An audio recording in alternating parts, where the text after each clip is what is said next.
Buenas noches, les saludo con la paz del Señor a cada uno de ustedes. Soy su hermano y amigo Yeser Marcial Bravo Zúñiga de su programa Torre Fuerte es Jehová. Hoy tenemos una entrevista con el pastor Gilberto. Él ha hecho un libro sobre el tema del Apocalipsis. Lo quisimos invitar a este programa porque es muy poca de las personas que hablan sobre este tema y ya está con nosotros el pastor Gilberto. Él se va a presentar. Muy buenas noches, pastor Gilberto. Muy buenas noches y agradezco la oportunidad que se me brinda para poder dar esta entrevista. Mi nombre completo es Gilberto Miguel Rufat, soy de Puerto Rico, resido actualmente en Texas y soy uno de los pastores de la Iglesia Bíblica Jesucristo es el Señor en la ciudad de Halton, Texas. Es un gusto, de verdad, pastor. Coméntenos, amados hermanos, de qué lugar nos están viendo y compartan el link, por favor, para que muchas más personas lo puedan ver. Pastor Gilberto, es un privilegio tenerlo aquí. Vamos a comenzar este programa. Queremos que usted nos explique de qué trata el libro, qué le llevó a escribir este libro, todo eso. En minutos, vamos a orar. Padre Celestial, te damos gracias por tu amor, por tu misericordia. Usa en esta hora a tu siervo, Pastor Gilberto, para que pueda, Señor, hablar, Señor, de este tema, Señor, sobre el Apocalipsis, que es muy poco el tema que se habla sobre ello, Señor, en esta hora. Gracias, Señor Jesús. Amén y amén. Pastor Gilberto, ¿qué le llevó a escribir este libro, Pastor Gilberto? Bueno, el libro surge como el resultado de mi investigación para mi trabajo de tesis doctoral. Soy estudiante del Seminario Teológico Reformado Latinoamericano, con sede en Medellín, Colombia. Ahí estoy cursando el grado doctoral y como parte de mi tesis escogí identificar la gran ramera de Apocalipsis capítulo 17 y a modo de, ¿verdad?, poder entender ese capítulo en particular, porque es parte de lo que tengo que entregar en mi tesis, pues entré a un estudio completo del libro, a revisarlo, analizarlo, a darme el tiempo. Pues considero, escrito también acerca de reglas hermenéuticas, que es imposible la interpretación de un libro sin entender ese libro en todo su contexto. En otras palabras, pues me di la tarea entonces de leer el libro de Apocalipsis y leerlo con cuidado y sobre todo buscando una interpretación objetiva, no subjetiva. Cuando me refiero a una interpretación objetiva y no subjetiva, la interpretación subjetiva es aquella donde uno pone su suposición, su teoría, lo que a mí me parece, lo que yo creo, lo que a mí me dijeron, y la objetiva es la que busca una base que pueda dar paso a una interpretación que cualquiera que haga uso de esa misma herramienta pueda llegar a la misma conclusión. Y la propuesta que nosotros presentamos es una propuesta donde usamos la metodología de analogía de la fe, que es conocido por permitir que la escritura interprete la escritura. En otras palabras, que vamos a hacer una interpretación a través de ese libro, del libro de Apocalipsis, tomando como primera base, como lo más importante, los pasajes, las referencias o alusiones que se hacen en el libro de Apocalipsis al Antiguo Testamento. Esa es la base para poder interpretar correctamente el libro. Lamentablemente, como este libro y en otros aspectos, muchas veces por no conocer la base, el fundamento, los pasajes de referencia, entonces comenzamos en un vacío teológico y ese vacío teológico terminamos nosotros, lamentablemente, colocando nuestra interpretación. Y el problema es que la escritura no es de interpretación privada. Claramente la escritura así lo afirma.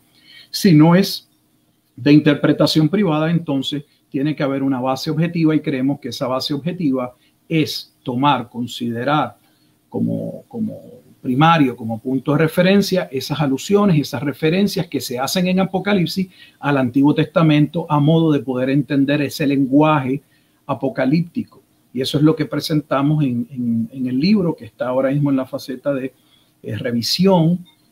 tanto de su contenido en términos de, ¿verdad?, el pensamiento, así también como de la ortografía y la gramática. Tiene cerca el libro de unas 700 páginas por ahí aproximadamente, tanto.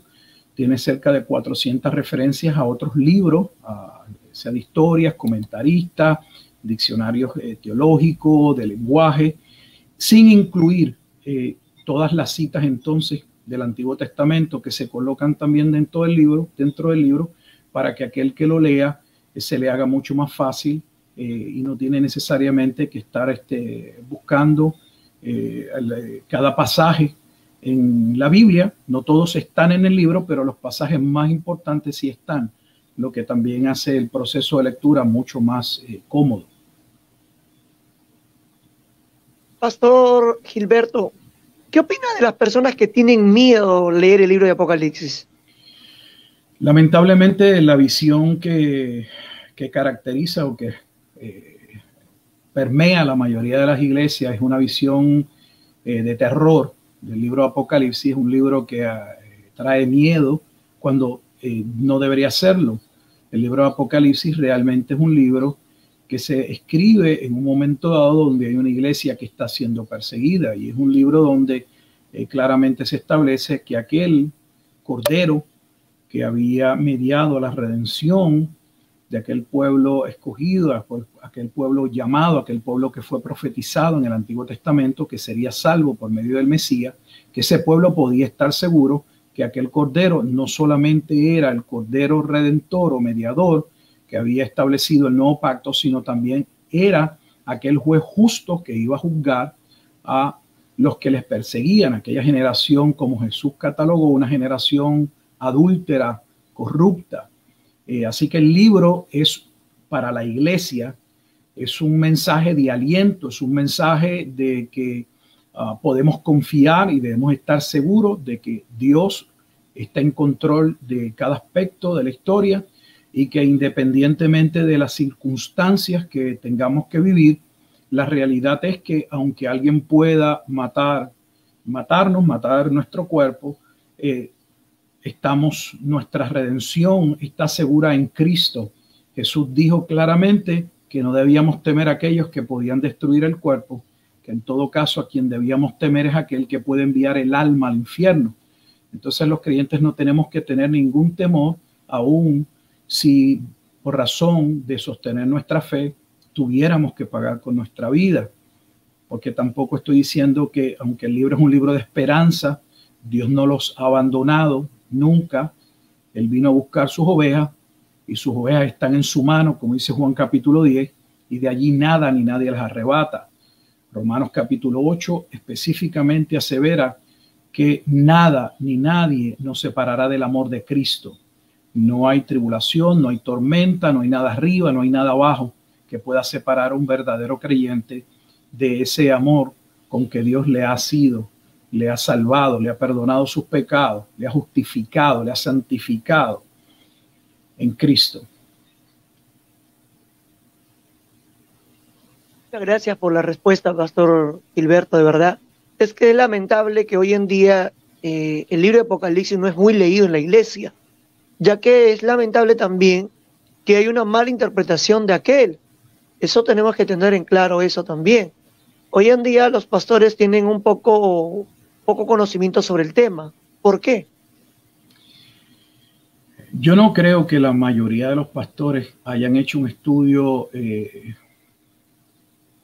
no voy a decir exhaustivo, pero un estudio al menos, haberse dado el tiempo de haber estudiado el libro con calma y llegar a sus propias conclusiones.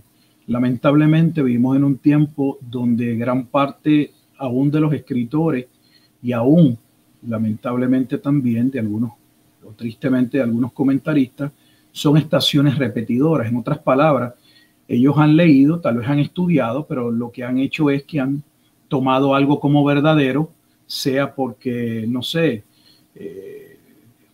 parte de su predicador favorito fue con la teología o la escatología con la que creció en su iglesia, y simple y sencillamente, bueno, pues de eso habla o afirma.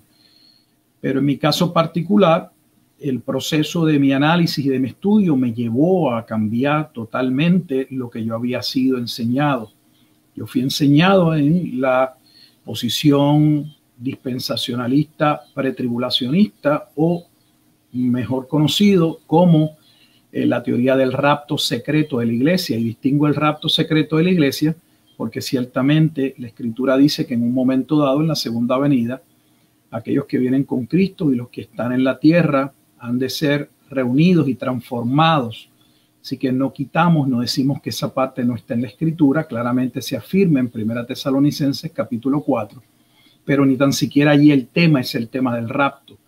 Así que llegamos a una posición, para aquellos que quieran, ¿verdad?, saber, una posición en términos de dónde ubicamos o cómo vemos el milenio, una posición amilenial, y desde el punto de vista de la profecía, que parte de esa profecía se ha cumplido, y si se cumplió toda o si básicamente la mayor parte del libro es futuro, llegamos y sostenemos, una interpretación preterista parcial. Una posición preterista parcial es aquella posición que establece que gran parte del contenido ya se cumplió. ¿Por qué se cumplió? Porque era el juicio contra la ciudad de Jerusalén, el mismo juicio que Jesús había afirmado en Mateo capítulo 24 que acontecería, y que le había dicho a sus discípulos que cuando viesen en el lugar, en el templo, en la ciudad, en Lucas capítulo 21 se habla cuando viesen los ejércitos, y esos ejércitos serían las fuerzas romanas, entonces saber que había llegado el momento de la desolación de Daniel.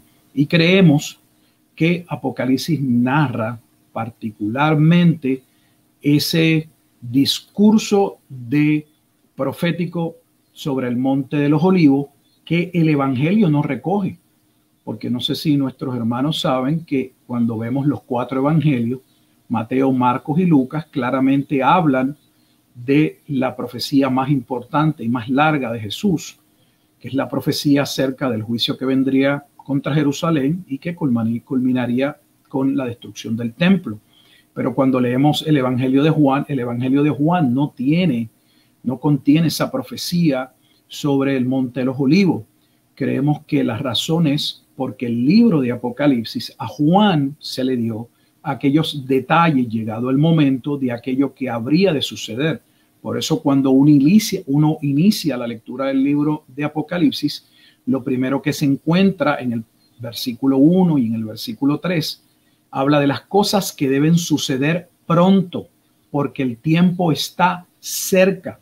Eso que estaba pronto a suceder, eso que estaba cerca a suceder, era el juicio contra Jerusalén, algo que ya había sucedido en el pasado, no es nada nuevo. El profeta Ezequiel en su tiempo también profetizó el juicio que vendría cuando Babilonia, el imperio babilónico, iba a sacudir, iba a ser instrumento de juicio contra Judá por su falta de arrepentimiento, lo que llevaría a la destrucción, debo decir, del segundo templo, que sucede en el año 586. Lo mismo iba a suceder en el tiempo de Juan.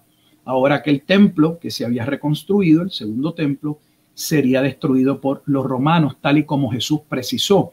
Y esto es sumamente importante y de hecho es irrefutable, es innegable. ¿Por qué? Porque Jesús claramente establece en Mateo capítulo 10, versículo 23, cuando envía por primera vez a sus discípulos a predicar el evangelio del reino de los cielos en la región de Judea. Me refiero a Mateo 10, 23. Jesús le dice a sus discípulos que ellos no habrían completado la tarea de predicar el mensaje en toda la extensión de Judea, que era donde vivía principalmente las tribus del sur, cuando verían la venida del Hijo del Hombre. Eso claramente coloca ese juicio en el tiempo de los discípulos. Por otro lado, en Cesarea de Filipo, Mateo capítulo 16, en el momento en que Jesús, ya llegada la semana donde le llaman la semana mayor, esa semana donde Jesús tendría una serie de choques con los fariseos, con los escribas, que posteriormente llevaría a su muerte. Jesús se aparta a la ciudad de Cesarea de Filipo, básicamente una ciudad gentil, para preguntarle a los discípulos quién él era, qué pensaban de él. Y ahí es que se da la famosa afirmación de Pedro, Mateo 16, 18, tú eres el Hijo de Dios, tú eres el Cristo.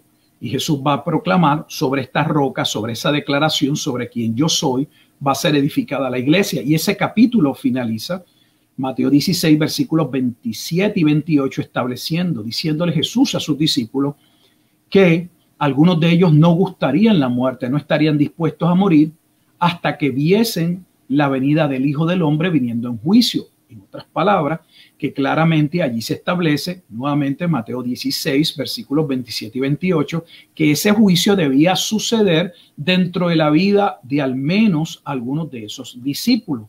Finalmente, cuando Jesús es ya declarado culpable, debe morir, está ahora en Mateo capítulo 26 ante el sumo sacerdote que lo está cuestionando y le dice, oye, te conjuro, dime, tú eres el Hijo de Dios, habla claro, afírmalo. Jesús no solamente le va a decir, tú lo has dicho, sino que desde ahora te digo que verás al Hijo del Hombre viniendo en las nubes. O sea, también le asegura a aquellos que le estaban juzgando que ellos serían juzgados por el Hijo del Hombre. Ese término, Hijo del Hombre, es también un término mesiánico muy importante que toma como base el libro del profeta Daniel. Específicamente el capítulo 7, versículos 13 y 14, Daniel ve la visión de aquel que sería coronado, de aquel que se sentaría a la diestra del Padre, cumpliendo el salmo profético mesiánico más importante, Salmo 110, y específicamente en el momento que ese Hijo de Hombre que vendría a establecer el reino, juzgaría a su pueblo, a ese pueblo que en la profecía de Daniel capítulo 9, versículos 24 al 27, me refiero a la profecía de las 70 semanas, allí claramente se establece que el Mesías príncipe, que es el título que se le da a Jesucristo en ese capítulo, habría de morir por manos de un rey que habría de venir. Y es lo que vemos en los evangelios, que Jesucristo va a morir a manos del imperio romano y en el procurador que había en Judea, que es Poncio Pilato. Pero aunque ese procurador romano y Roma en un sentido llevan a cabo la ejecución de Cristo, quienes le entregaron realmente, quienes le despreciaron, quienes no le reconocieron como el Mesías, fue una gran parte de ese pueblo, de ese mismo pueblo que Pilato les va a decir, yo no hallo ninguna razón justa, aquí no hay caso para la muerte de Jesucristo, y trata aún en la lectura de los evangelios de soltar a Barrabás, un criminal, pensando que el pueblo tal vez iba a preferir que Jesús fuese liberado y no Barrabás. Terminan pidiendo a Barrabás y finalmente dice, su sangre sea sobre nosotros y sobre nuestra familia. Y fue precisamente lo que sucedió. En el año 70, el templo es destruido. Realmente el problema comienza en el año 66 después de Cristo y se lleva a cabo, tal y como se habla, por 3 años y medio, finalizando en el año 70 con la destrucción del templo. Eso es básicamente parte de un resumen muy, muy breve. Bueno, es muy importante entender todo eso, lo que es el contexto histórico, Pastor Gilberto, porque si uno no conoce el contexto histórico, uno va a estar perdido, ¿no?, en el tema. Eso claro. Siempre es muy importante, estimado televidente. Estudiar el libro Apocalipsis es un libro muy extenso, habla de muchas cosas, habla de sellos, de trompetas, del hombre de pecado, ¿no? Vemos al falso profeta. Pastor Gilberto, una pregunta. La siguiente es, ¿usted cree lo que estamos viviendo, la pandemia del COVID-19, ese acontecimiento de los tiempos finales que estamos viviendo, sí o no? Lamentablemente no te puedo decir sí o no, en el sentido de darte una contestación muy, muy simple. ¿Por qué?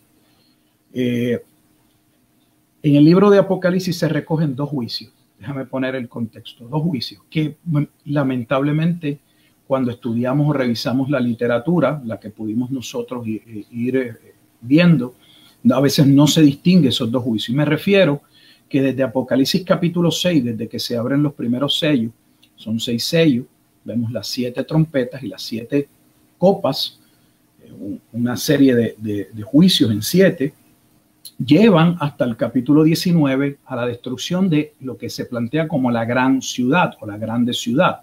Hay una ciudad que va a ser enjuiciada.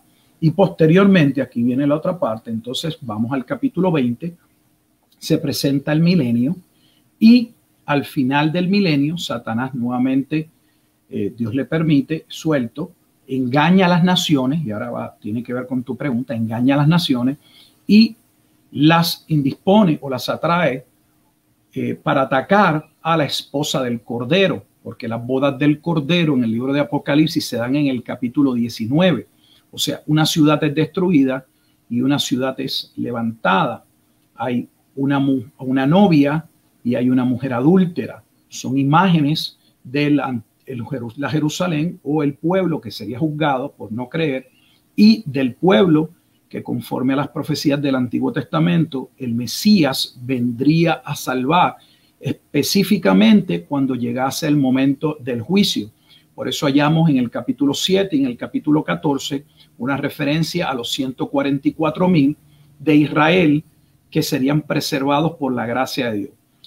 En mi posición, la que yo sostengo en mi tesis y en el libro, es que el primer juicio, ese juicio que va desde el capítulo 6 hasta el capítulo 19, era el juicio contra la gran ciudad de Jerusalén, el juicio que guarda relación o correspondencia con Mateo capítulo 24. Pero queda un juicio o hay un evento, y es el evento que ocurre cuando Jesús desciende en la segunda venida. Eso está en Apocalipsis capítulo 20. Nuevamente hay un periodo milenial que separa estos dos juicios.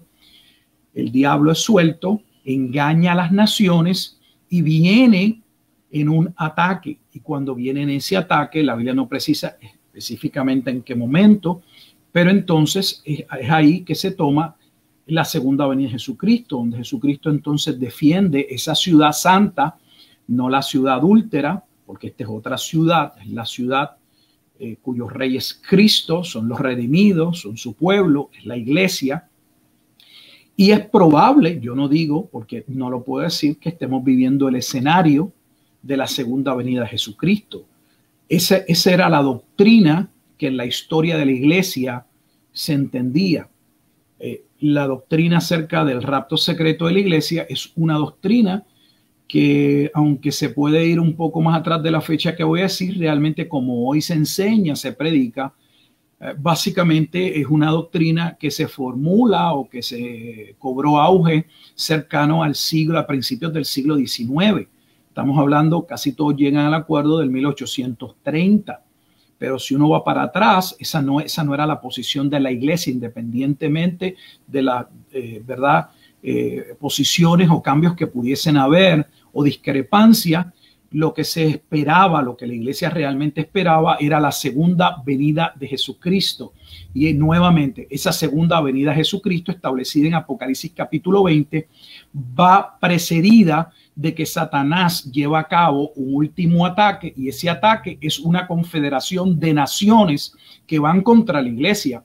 Yo solo le puedo decir a los que nos están escuchando que yo no reconozco, no sé, que a mí me conste en la historia ningún otro ataque o ningún otro evento que tenga no un imperio en su momento, porque los ha habido, sino una confederación a nivel global, como estamos viendo, no solamente una extensión o un pedazo de dominio de un imperio, fuese el asirio, el babilónico, el que fuese, el romano, y podría ser un evento que esté marcando ese momento donde posteriormente Jesucristo descenderá.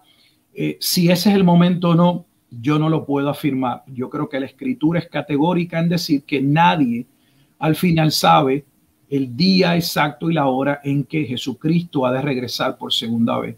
Sería de mi parte irresponsable tratar de decir que yo sé, que me consta. No, yo no lo sé.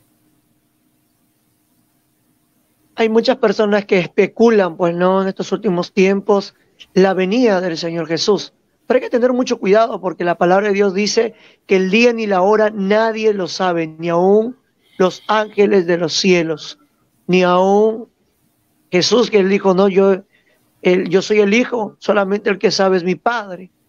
Y entonces tenemos que tener en cuenta eso, ¿no? Hoy en día se están levantando muchos falsos profetas, muchos pastores que están engañando y diciendo de que tal día, qué tal hora viene Cristo, y tenemos que tener mucho cuidado con eso. Estos últimos días está pasando muchas cosas, estamos viviendo tiempos difíciles, tiempos decisivos, como decía Gigi Ávila, para tomar una decisión y servir a Cristo o no hacerlo. Pastor Gilberto, es un privilegio tenerlo aquí en este programa, lo poco que hemos escuchado sobre el libro de Apocalipsis. Yo sé que hablar de Apocalipsis es mucho, pastor, pero de verdad un privilegio. Pastor, díganos, ¿cómo conseguir su libro? ¿Cómo vamos a poder conseguir el libro de Apocalipsis y poder aprender algo más sobre este tema? Bueno, el libro estará disponible, Dios mediante, en Amazon. La fecha no la tenemos todavía. Solo, ¿verdad? El libro, la plataforma, el lugar donde va a estar tanto en formato digital como en formato de papel, va a ser en Amazon. Yo espero tan pronto, ¿verdad? El libro esté disponible, poderlo entonces anunciar. De momento, nuevamente, el libro está en la faceta de revisión. Es que es un libro, miren el grosor, es un libro extenso. Esta es una copia que yo mandé para poder revisarlo y irlo leyendo. Son unas 700 páginas, así que nos tomará algún tiempo, especialmente a mi esposa, que aprovecho la oportunidad, Betsy Beth, que es quien me ayuda en la parte de la gramática, la ortografía, y que se asegura que mis pensamientos, lo que voy elaborando, se entienda. Ella trata de colocarse en la posición de un lector normal, que no tiene mucho conocimiento, y entonces pues estamos en ese proceso. Esperamos, Dios mediante, que pueda estar este mismo año, así que eso solamente está en las manos de Dios. Mientras tanto, estamos trabajando y creemos que cuando el libro esté disponible, ciertamente va a ser un reto para muchos la lectura de este libro, por cuanto van a ser expuestos a una información que en algunos círculos es conocida y otros datos que no necesariamente son conocidos, porque hacemos uso de fuentes y de comentaristas antiguos, no solamente los nuevos, porque básicamente los nuevos, y no es que no tomemos en consideración algunos de los más recientes, pero ya de nuevo, desde el siglo XIX al XX hay una tendencia, especialmente en algunos sectores, a una sola posición. Y yo creo que debemos todos darnos el tiempo antes de que categóricamente establecer que esta es la posición correcta, esta es la manera correcta de interpretar el libro. Nuevamente tomarnos el tiempo de investigar y no solamente repetir lo que hemos escuchado de algún hombre de Dios que consideramos, que valoramos, que estimamos. No debemos estar repitiendo sin darnos la oportunidad. Y el libro básicamente es exponer a los hermanos en Cristo, que Dios les permita la lectura, poder ver el desarrollo de esa investigación, y como en cualquier otra investigación, no solamente bíblica, de cualquier otro carácter, permitir que las evidencias, tanto de testigos circunstanciales, nos lleve a una conclusión. Permitir que la propia escritura interprete la escritura y lograr una interpretación de Apocalipsis que sea objetiva, porque no es la posición de Gilberto Miguel Rufat, sino que es una posición que se desprende de las referencias, de los pasajes, de las alusiones del Antiguo Testamento, que son la base, no solo de Apocalipsis, sino de todo el Nuevo Testamento. El Nuevo Testamento no se da en un vacío teológico. La base para entender las declaraciones es los profetas, y necesitamos regresar a lo que los judíos llaman el Tanakh, el Antiguo Testamento, para poder nuevamente interpretar un libro como Apocalipsis, que es el libro del Nuevo Testamento que más alusiones o referencias se hace al Antiguo Testamento. No hay ningún otro libro en el Nuevo Testamento que contenga más citas, más referencias, más alusiones al Antiguo Testamento. Así que esperamos nuevamente, Dios mediante, que pueda estar posiblemente para este año. Eso lo sabe nuestro Señor, no queremos adelantarnos, pero aprovecho nuevamente para agradecer por esta entrevista y bueno, a Dios sea la gloria siempre en todo. Bendiciones y un saludo del pastor Gilberto Miguel Rufat. Muchas gracias, pastor Gilberto. Es un privilegio, de verdad, estos pocos minutos estar aquí escuchando sobre el tema del Apocalipsis, ya que el Apocalipsis es un libro muy extenso y muy poco de las personas, bueno, he tenido el privilegio de leer el libro de Evis Carballosa. A comparado del libro de Evis Carballosa al libro que usted tiene, yo le veo que es un libro muy grueso, es un libro que tiene mucho, usted tiene mucho más contenido. Esperamos que ya el libro esté en Amazon para poder disgustar de la lectura del libro, pastor Gilberto. De verdad, ver más, ¿no?, sobre este tema, abrir nuestro panorama y ver de otra manera, otro punto más, ¿no? De repente de otra manera o de otra explicación el tema del Apocalipsis, porque Elvis Carballosa tiene un comentario y varios tienen comentario, Moody, y muchos han hecho muchos comentarios, pero del tema del Apocalipsis muy pocos lo tocan. Muy pocos son aquellos que tocan este tema y de verdad que Dios los siga ayudando, Dios los siga bendiciendo. Pastor, ore agradeciendo a Dios por este pequeño compartir que hemos tenido en esta hora de la noche, aquí en Perú. Sí. Señor, te damos gracias en esta noche por tu amor y tu misericordia y por cada oportunidad que tú nos brindas de poder exaltar tu bendito nombre. A ti sea la gloria, como siempre, en todo y por todo. Asístenos, ayúdanos, permítenos vivir con una conciencia de la realidad de lo que tú has hecho en Cristo. Que podamos vivir, Padre Santo, para tu gloria, que podamos enfrentar los retos que se avecinan, creyendo y entendiendo que debemos, Padre, permanecer en la esperanza de aquel que con amor eterno nos amó y por lo tanto extendió su misericordia. Te damos gracias porque sabemos que tu iglesia, tus hijos son guardados, Padre Santo, por ti y que ninguno, Padre Santo, conforme a la Escritura perecerá. Así que gracias, Señor, no solo por la obra que has hecho en Cristo, sino también por esa esperanza con la que podemos vivir.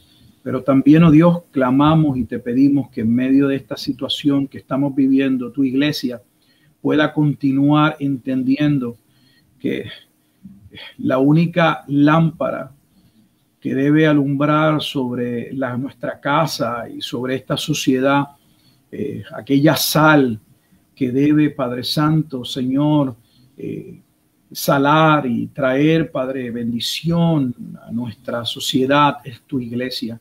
Permite que tu iglesia pueda continuar laborando.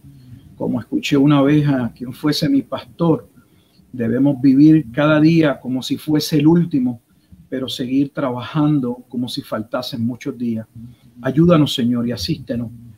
Ayúdanos a completar esa tarea y a erguir nuestros rostros cuando veamos que ese momento de la redención completa se acerca. Que a Cristo sea la gloria, la honra y el imperio. Es en ese bendito nombre en el que oramos. Amén y amén. Gracias.